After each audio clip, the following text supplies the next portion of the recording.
Hi friends, ఈరోజు casting subject నుంచి process casting discuss చేయబోతున్నాను. ఈ చాప్టర్ చాలా ఇంట్రెస్టింగ్గా ఉండిద్ది, అలాగే ఎగ్జామ్ పాయింట్ ఆఫ్ వ్యూలో కూడా చాలా ఇంపార్టెంట్.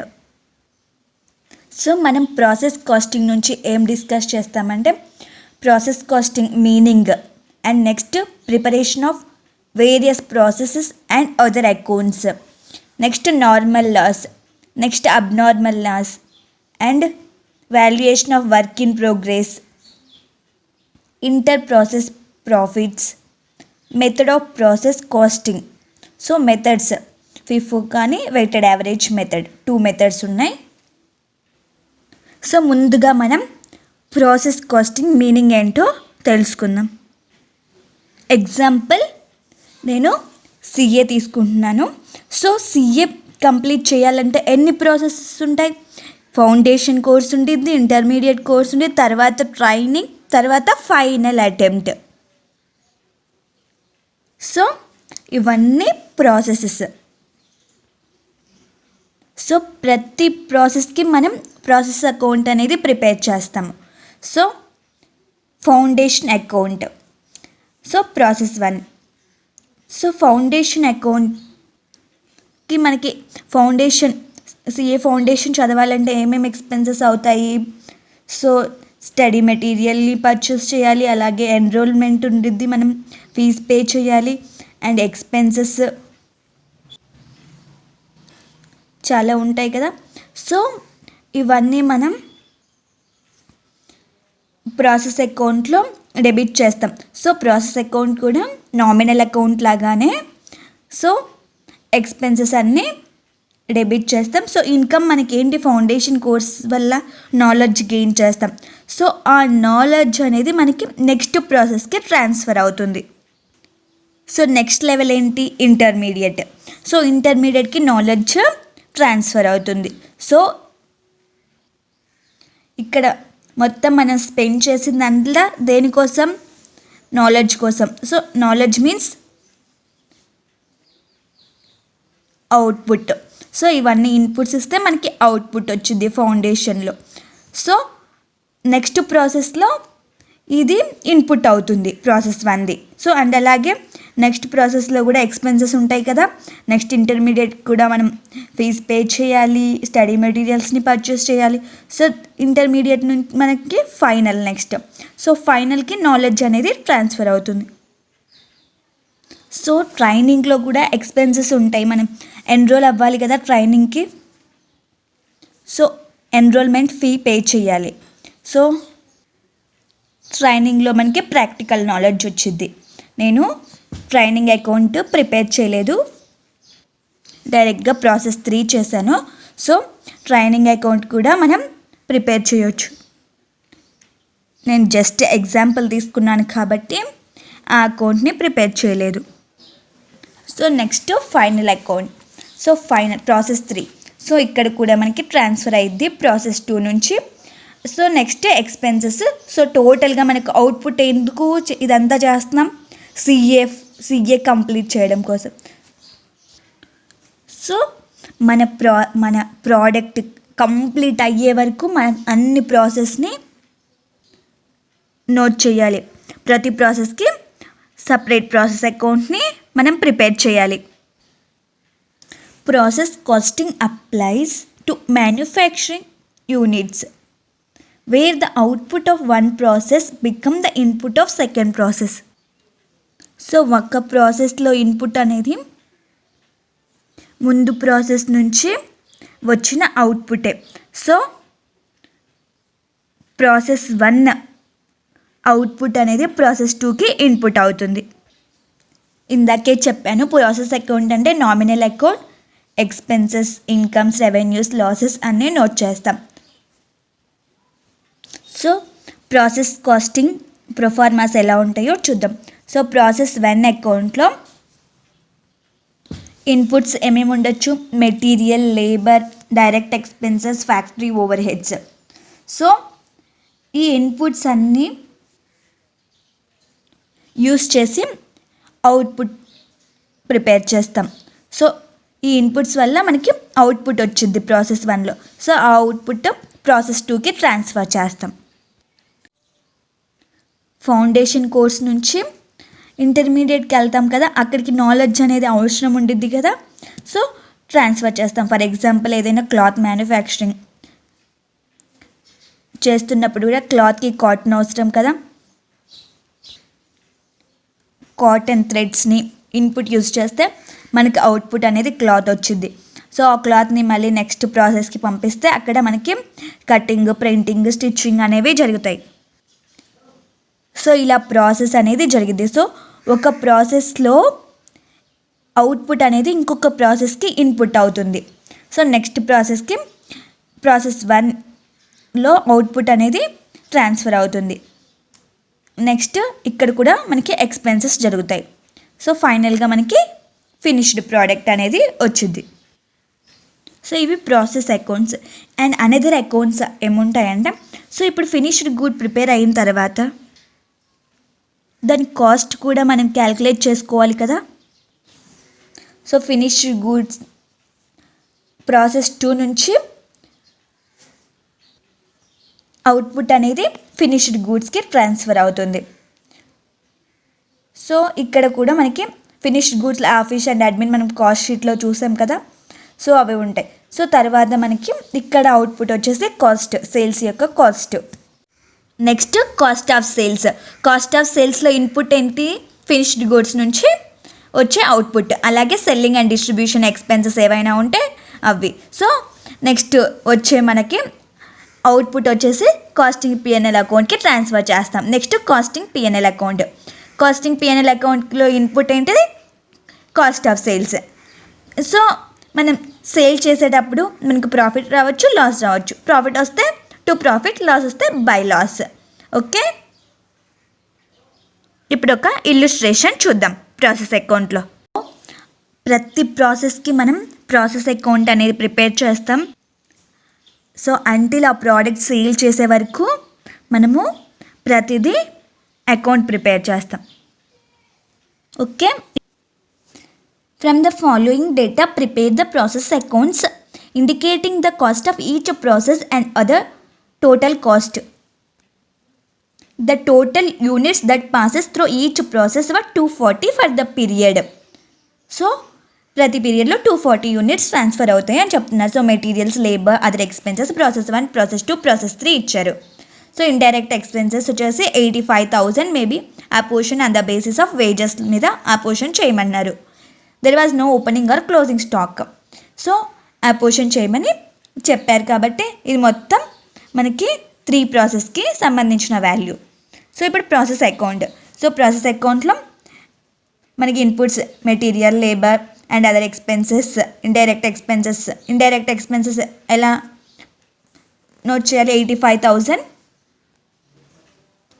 వేజెస్ మీద అపోర్షన్ చేసి నోట్ చేయాలి. సో టోటల్గా మనము నెక్స్ట్ ప్రాసెస్కి పంపించేస్తాం. సో నెక్స్ట్ ప్రాసెస్కి ట్రాన్స్ఫర్ చేస్తాము ఈ ఇన్పుట్స్ని. సో మెటీరియల్ ప్రాసెస్ 1లో ఎంత? 1,50,000, labour 80,000 and other expenses 26,000. So మనకి యూనిట్స్ ఎంత? 240. సో 240 1,50,000 డివైడెడ్ బై 240 చేస్తే మనకి పర్ యూనిట్ వచ్చింది. 80,000 డివైడెడ్ బై 240 చేస్తే మనకి పర్ యూనిట్ వాల్యూస్ అనేవి వచ్చేస్తాయి. ఓకే, అండ్ ఇవి ఎలా అపోర్షన్ చేస్తాము? 85,000 ఇంటూ 80,000 డివైడెడ్ బై 3,40,000 చేస్తే మనకి ప్రాసెస్ 1లో ఇండైరెక్ట్ ఎక్స్పెన్సెస్ వస్తాయి. So next process 2. ప్రాసెస్ 2 అకౌంట్లో ప్రాసెస్ 1 నుంచి ట్రాన్స్ఫర్ అయిన అవుట్పుట్ని నోట్ చేస్తాము. ఈ ప్రాసెస్ 2కి ఇన్పుట్ అవుతుంది. Next same material, labour, other expenses, indirect expenses ఇందాక చెప్పాం కదా, అలా నోట్ చేస్తాము. సో ఆ పోర్షన్ బేసిస్లో నెక్స్ట్ ప్రాసెస్ 3కి ట్రాన్స్ఫర్ అవుద్ది. సో ప్రాసెస్ 3 అకౌంట్లో ప్రాసెస్ 2 నుంచి వచ్చిన అవుట్పుట్ ఉండిద్ది. నెక్స్ట్ ఎక్స్పెన్సెస్ ఉంటాయి. సో నెక్స్ట్ ఫైనల్గా మనకి ఫినిష్డ్ ప్రోడక్ట్ అనేది వచ్చింది. ఓకే, ప్రాసెస్ అకౌంట్స్ అనేటివి ఇలా ప్రిపేర్ చేస్తారు. ఓకే, ఇప్పుడు మనం నార్మల్ లాస్ అంటే ఏంటో చూద్దాం. సో ఇందాక ఎగ్జాంపుల్ తీసుకున్నాం కదా, ఇంటర్మీడియట్ నుంచి ఫైనల్కి మనకు నాలెడ్జ్ అనేది వెళ్తుంది అని ఇంటర్మీడియట్లో అవుట్పుట్ అనేది ఫైనల్లో ఇన్పుట్ అవుతుంది అని చెప్పాను కదా. సో ఇంటర్మీడియట్లో కాస్టింగ్ సబ్జెక్ట్ ఉండిద్ది, ఫైనల్లో కాస్టింగ్ సబ్జెక్టు ఉండిద్ది. సో నవంబర్ 2020 ఎగ్జామ్ రాసావు, క్వాలిఫై అయ్యావు, నెక్స్ట్ ఫైనల్కి వెళ్తారు కదా. ఆ మధ్యలో మనకి ఏముండిద్ది, ట్రైనింగ్ ఉండిద్ది. సో 3 years ట్రైనింగ్ ఉండిద్ది కదా. ఆ 3 years ట్రైనింగ్ టైంలో మీరు ఫస్ట్ 1 year అస్సలు మీరు బుక్స్ ఓపెన్ చేయలేదు. సో అప్పుడు మీరు ఇంటర్మీడియట్లో గెయిన్ అయిన కొంచెం నాలెడ్జ్ మర్చిపోవడానికి ఛాన్సెస్ ఉంటాయి. సో 1 year బుక్స్ ఓపెన్ చేయలేదంటే ఎవరికైనా సరే గుర్తుండవు. సో మళ్ళీ ఒకసారి మనం రెఫర్ చేయాలి. సో ఆ టైంలో లాస్ అయిన దాన్నే నార్మల్ లాస్ అంటారు. So normal loss, okay. Normal loss in nature of weight loss. So weight loss means quantity loss అయినప్పుడు. ఒక ఎగ్జాంపుల్ చూద్దాం. ఇన్పుట్ వచ్చేసి 1000 kgs at the rate of 12 per kg. Other expenses 7000. Normal loss 5% of input and it realizing nothing. Actual output is equal to normal output, that is 95% of input, that is 950 kgs. Prepare process account. Process అకౌంట్ని prepare చేయమన్నారు. So మనకి input ఏంటి, 1000 kgs. So 1000 kgs 12 rupees, 12,000. Other expenses ఏం ఉన్నాయి, 7000. So normal loss ఎంత, 5% of input, 1000 మీద 5% 50. And next ప్రాసెస్కి ఎంత అని చెప్పారు, 950 అన్నారు. Actual output is equals to normal output, that is 95% of input, that is 950 kgs. So 950. So rate ఎలా ఫైండ్ అవుట్ చేస్తామంటే బ్యాలెన్సింగ్. సో బ్యాలెన్సింగ్ 19,000 వచ్చింది కదా, 19,000 డివైడెడ్ బై 950 చేస్తే మనకి రేట్ వచ్చింది, నెక్స్ట్ ప్రాసెస్కి పంపించే రేటు.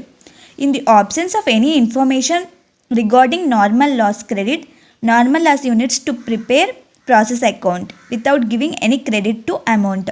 సో ఒకవేళ నార్మల్ లాస్కి ఏదైనా అమౌంట్ ఇస్తే కనుక, అంటే రియలైజేషన్ అమౌంట్ నోట్ చేయాలి, లేదంటే కనుక నోట్ చేయొద్దు. So next, normal loss in the nature of scrap having a realisable value. So ఏదైనా స్క్రాప్, ఆ స్క్రాప్ని మనం సేల్ చేసినప్పుడు వాల్యూ రియలైజ్ అయితే ట్రీట్మెంట్ ఎలానో చూద్దాం. సో ఎగ్జాంపుల్ క్లాత్ స్టిచ్చింగ్ ఉంది. సో క్లాత్ని కట్ చేయాలి కదా, కట్ చేసేటప్పుడు పీసెస్ అన్నీ కొన్ని వేస్ట్ అయిపోతాయి కదా. ఆ పీసెస్ని సేల్ చేసినప్పుడు ఏదో కేజీకి ఇంత వాల్యూ అని ఇస్తారు కదా. సో అలా రియలైజ్ అయినప్పుడు ట్రీట్మెంట్ ఏంటో చూద్దాం. ఫర్ ఎగ్జాంపుల్ ఇందాక చెప్పిన ఎగ్జాంపుల్లోనే అజ్యూమ్ చేసుకుంటున్నాను. Assume in the above question the other expenses are 7,200. ఇందాక ఎక్స్పెన్సెస్ 7,000. సో నేను ఏమైనా అజ్యూమ్ చేస్తున్నానంటే 7,200. The scrap of normal loss వచ్చేసి 4 rupees per యూనిట్కి రియలైజ్ అయింది. సో నార్మల్ లాస్ యూనిట్స్ ఎంత, 50. సో 4 rupeesతో రియలైజ్ అయ్యాయి. ప్రాసెస్ అకౌంట్ ప్రిపేర్ చేసిన కాస్ట్ 1012. ఇన్పుట్ ఎంత, 1000, 12,000. So other expenses 7,200. Normal loss realise అయింది కదా 4 rupees. So 50, 4 rupees. So 200 rupees realise అయింది. నెక్స్ట్ ప్రాసెస్కి 950, 9,000, 19,000 ట్రాన్స్ఫర్ చేస్తాం. సో ఆ క్వశ్చన్లోనే ఇంకో విధంగా ఎలా అజ్యూమ్ చేసుకుంటున్నానంటే, normal loss realise 9.5 per unit realise అయింది. ఇందాక నేను అదర్ ఎక్స్పెన్సెస్ కూడా వేరే ఫిగర్ తీసుకున్నాను. సో ఇక్కడ ఎగ్జాంపుల్ ఫిగరే తీసుకుంటున్నాను. సో ఇన్పుట్, ఎక్స్పెన్సెస్ నోట్ చేసాం. నార్మల్ లాస్ వచ్చేసి 9.5 అండ్ నెక్స్ట్ ప్రాసెస్కి 950. సో మనం ఇందాక చూసిన 3 అజంప్షన్స్లలో మనం ఎక్కడ డిఫరెన్స్ అనేది అబ్జర్వ్ చేస్తామంటే, రేట్ నెక్స్ట్ ప్రాసెస్కి పంపించే రేట్ దగ్గర మనకి డిఫరెన్స్ వచ్చింది. సో ఇక్కడ మనం అదర్ ఎక్స్పెన్సెస్ కూడా చేంజ్ చేసాం కాబట్టి మనకు డిఫరెన్స్ తెలియట్లేదు. సో మనకి నార్మల్ లాస్ రియలైజ్ అయినప్పుడు నెక్స్ట్ ప్రాసెస్కి పంపించే రేట్ కూడా రిఫ్లెక్ట్ అవుతుంది. Okay, next normal loss in nature of scrap of toxic nature requiring some disposal cost to be incurred. Toxic means dangerous, harmful. So manufacture చేసేటప్పుడు ఏదైనా scrap వచ్చిందనుకో, so for example chemicals ఏవైనా manufacture చేస్తున్నారనుకోండి, అక్కడ harmful nature అయిన chemicals ఉంటాయి. So ఆ కెమికల్స్ని మనం డైరెక్ట్గా పడేయకూడదు. డైరెక్ట్గా పడేయడం వలన ఎవరైనా టచ్ చేయడం ఏదైనా జరిగితే హార్మ్ఫుల్ అనేది జరిగిద్ది. సో దానికోసం ఏం చేయాలంటే ఆ హార్మ్ఫుల్ నేచర్ని ప్రాసెస్ చేయాలి. ప్రాసెస్ చేయడం కోసం కాస్ట్ అనేది ఇంకర్ అవుతాం, దాన్ని డిస్పోజల్ కాస్ట్ అంటాం. సో దాన్ని ప్రాసెస్ చేసి హార్మ్ఫుల్గా ఉన్నదాన్ని కేర్ఫుల్గా మనం డిస్పోజ్ చేయాలి. సో ఎగ్జాంపుల్లోనే నేను ఇందాక పైన ఎగ్జాంపుల్లోనే the disposal cost of scrap requires incurrence of 4.75 per kg assume చేసుకుంటున్నాను. సో ప్రాసెస్ అకౌంట్లో input 1000 and other expenses 7000, normal loss 50. So ఇక్కడ మనకి డిస్పోజ్ చేయడానికి కాస్ట్ ఇంకర్ అవుతున్నాం కదా, సో అది కూడా ఎక్స్పెన్స్ కదా. సో ఎక్స్పెన్స్లో 50 యూనిట్స్ కదా మనం డిస్పోజ్ చేసేది నార్మల్ లాస్. సో రేట్ వచ్చేసి 4.75. సో నెక్స్ట్ ప్రాసెస్కి 950 19,237.5ని ట్రాన్స్ఫర్ చేస్తాం. So normal loss over. Next abnormal loss and abnormal gain చూద్దాం. అబ్నార్మల్ లాస్, సో ఇందాక చూసిన ఎగ్జాంపుల్లోనే సిఏ స్టూడెంట్, సో ఇంటర్ నుంచి ఫైనల్కి వెళ్ళేటప్పుడు కాస్టింగ్ అని చెప్పాను కదా ఇందాక ఎగ్జాంపుల్లో నార్మల్ లాస్లో. సో అప్పుడు తనకి యాక్సిడెంట్ అయింది ఎగ్జామ్స్ టైంలో. సో యాక్సిడెంట్ అవ్వడం వల్ల బ్రెయిన్ అనేది ఇంజూరీ జరిగింది. సో తను 80% మర్చిపోయాడు. సో ఇది అనేది అబ్నార్మల్. సో ఎప్పుడో ఇలా జరిగేది. Extraordinary nature. The units of abnormal loss along with its value computed on the basis of cost per unit of normal output. So abnormal loss యొక్క యూనిట్స్ అనేటివి ఎలా కంప్యూట్ చేస్తామంటే వాల్యూని, so cost per unit of normal output should be credited to process account. So cost per unit of normal output is equals to total cost divided by total input minus normal loss. So ఇలా మనం cost per unit of normal output find out చేస్తాం. So above క్వశ్చన్ని assume చేసుకున్నాను. నేను actual output వచ్చేసి 920 తీసుకుంటున్నాను. So మనకి పైన ఎగ్జాంపుల్లో 950 ఉంది, నేను 920 అజ్యూమ్ చేసుకుంటున్నాను. సో ఇన్పుట్ వచ్చేసి 1000 kgs, నార్మల్ లాస్ 50. సో మనకి రావాల్సిన అవుట్పుట్ ఎంత? 950, కానీ 920నే వచ్చింది. సో మిగతా 30 అనేది abnormal loss. Process account, so cost, expenses, normal loss and abnormal loss 30 process అకౌంట్కి ట్రాన్స్ఫర్ చేసింది. నెక్స్ట్ ప్రాసెస్కి 920. So abnormal loss process account రేట్ని ఎలా ఫైండ్ అవుట్ చేస్తామంటే cost per unit of normal output ఎలా వచ్చింది? Total cost 19,000 divided by total input minus normal loss units చేస్తే మనకి cost per unit of normal output వచ్చింది 20. సో ఈ రేట్ని మనం అబ్నార్మల్ లాస్కి ప్రాసెస్ అకౌంట్కి యూస్ చేస్తాం. అండ్ అలాగే అబ్నార్మల్ లాస్ అకౌంట్ని కూడా ప్రిపేర్ చేస్తాం. So abnormal loss account process నుంచి 30 యూనిట్స్, రేట్ 2600. సో అబ్నార్మల్ లాస్ని ఎక్కడికి పంపిస్తామంటే కాస్టింగ్ పిఎన్ఎల్కి పంపిస్తాం. సో మనకి లాస్ కదా, కాస్టింగ్ పిఎన్ఎల్ అకౌంట్కి పంపిస్తాం అబ్నార్మల్ లాస్ని. సో నెక్స్ట్ ఇక్కడ అబ్నార్మల్ లాస్ కూడా ఏదైనా డిస్పోజ్ చేయాలని అనుకోండి, హార్మ్ఫుల్ అనుకోండి, అప్పుడు డిస్పోజల్ కాస్ట్ కూడా వచ్చింది. సో డిస్పోజల్ కాస్ట్ కూడా నోట్ చేయాలి. అండ్ అలాగే అబ్నార్మల్ లాస్ యూనిట్స్ని సేల్ చేయగలము అన్నప్పుడు సేల్స్ ఫిగర్ని నోట్ చేయాలి, బై స్క్రాప్ సేల్స్ అని. ఓకే, నెక్స్ట్ అబ్నార్మల్ గెయిన్ చూద్దాం. సో ఫర్ ఎగ్జాంపుల్ క్లాత్ని కట్ చేసి స్టిచ్ చేయమని టైలర్కి ఇచ్చాము, 10 డ్రెస్సెస్ని స్టిచ్ చేయమని చెప్పాము. సో కానీ తను 11 డ్రెస్సెస్ స్టిచ్ చేశాడు. తను సూపర్ స్కిల్స్ ఉన్న పర్సన్. సో క్లాత్ అసలు వేస్ట్ కాకుండా కట్ చేసి 11 డ్రెస్సెస్ని స్టిచ్ చేశాడు. సో అది అబ్నార్మల్ గెయిన్. సో పైన క్వశ్చన్లోనే నేను యాక్చువల్ అవుట్పుట్ని 960 అజ్యూమ్ చేస్తున్నాను. ప్రాసెస్ అకౌంట్ ప్రిపేర్ చేస్తున్నాను. Normal input, other expenses, normal loss note చేశాను. సో నెక్స్ట్ ప్రాసెస్కి 960 పంపిస్తున్నాం కదా. నార్మల్గా అయితే 1000 ఇన్పుట్లో నుంచి నార్మల్ లాస్ 50 పోతే మనకి నెక్స్ట్ ప్రాసెస్కి ఎంత ట్రాన్స్ఫర్ అవ్వాలి, 950 కదా. సో 960 ట్రాన్స్ఫర్ అవుతుందా అంటే 10 యూనిట్స్ ఏంటివి అబ్నార్మల్. సో అబ్నార్మల్ యూనిట్స్కి రేట్ ఎలా ఫైండ్ అవుట్ చేస్తాము, cost per unit of normal output ఎలా ఫైండ్ అవుట్ చేస్తామో అలానే ఫైండ్ అవుట్ చేసి అబ్నార్మల్ యూనిట్స్కి ప్రాసెస్ 2కి ట్రాన్స్ఫర్ చేసే యూనిట్స్కి రేట్ని నోట్ చేస్తాం.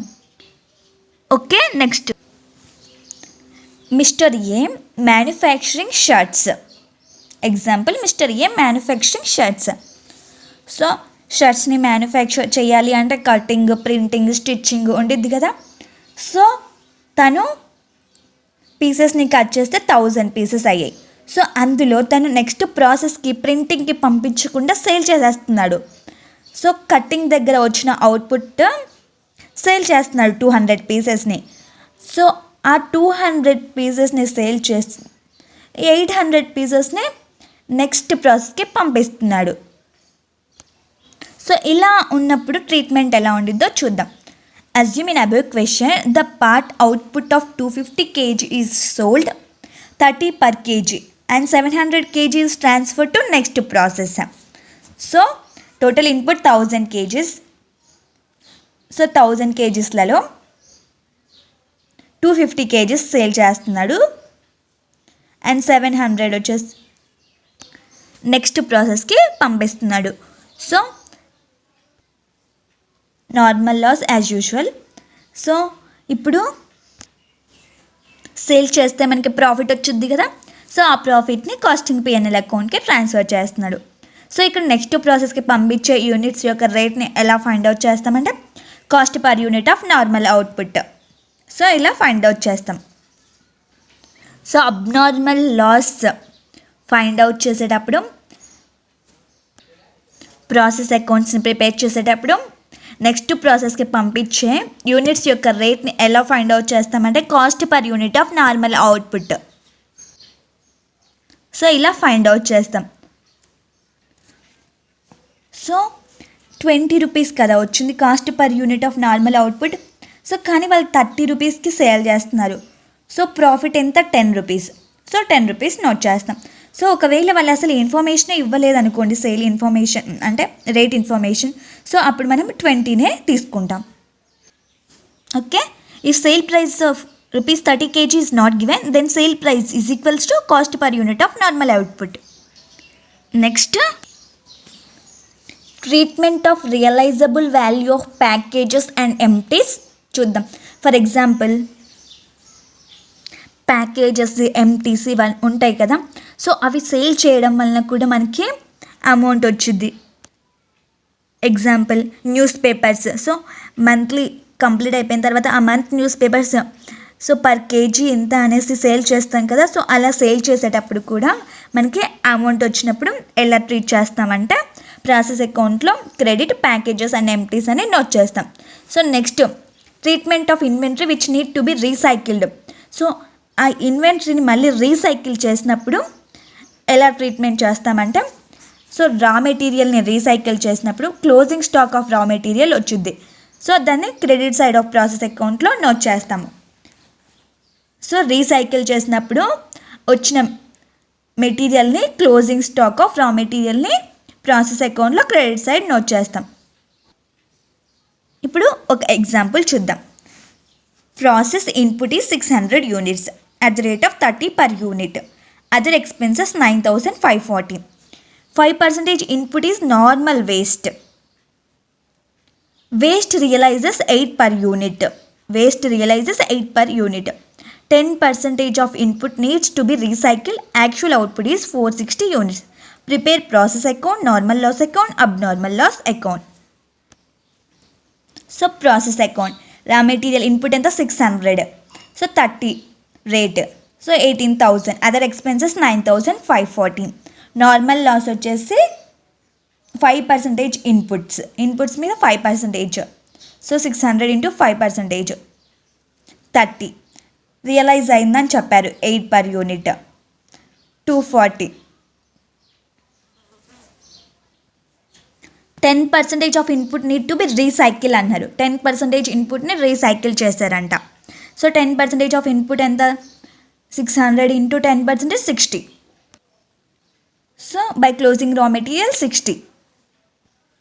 సో మన క్లోజింగ్ రా మెటీరియల్ వాల్యూ కూడా మనం ఇన్పుట్స్ యొక్క రా మెటీరియల్ వాల్యూనే తీసుకుంటాము, అన్లెస్ అదర్వైజ్ గివెన్ ఇన్ఫర్మేషన్లో ఇస్తే కనుక ఇన్ఫర్మేషన్లో ఇచ్చిన తీసుకుంటాం, ఇవ్వకపోతే రా మెటీరియల్ ఇన్పుట్స్ యొక్క రేట్నే క్లోజింగ్ రా మెటీరియల్ ఇన్పుట్స్ కూడా తీసుకుంటాం. సో యాక్చువల్ అవుట్పుట్ ఎంత? 460 units. So 460 units actual output next ప్రాసెస్కి. సో 600 యూనిట్స్లో నుంచి normal loss closing raw material తీసేస్తే, అలాగే నెక్స్ట్ ప్రాసెస్ తీసేస్తుంది, మనకి ఇంకా లాస్ వచ్చేసి ఉంది. సో దాన్ని అబ్నార్మల్ లాస్ అంటారు. సో 600 యూనిట్స్లో నుంచి normal loss closing raw material తీసేస్తే 600 minus 90 చేస్తే మనకి 510 యూనిట్స్ వచ్చింది. 510 యూనిట్స్ అనేది మనకి నెక్స్ట్ ప్రాసెస్కి పంపించాలి, కానీ 460నే పంపించారు. సో రిమైనింగ్ ఏంటి? 50 అబ్నార్మల్ లాస్.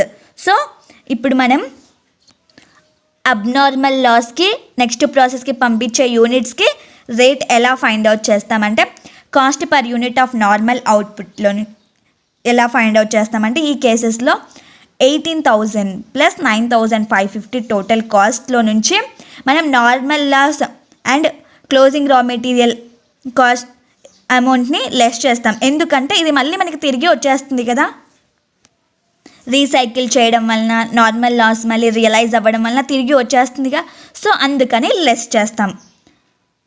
ఓకే, రేట్ని ఫైండ్ అవుట్ చేసి ఆ రేట్ని మన అబ్నార్మల్ లాస్కి నెక్స్ట్ ప్రాసెస్ యూనిట్స్కి మల్టిప్లై చేస్తాం.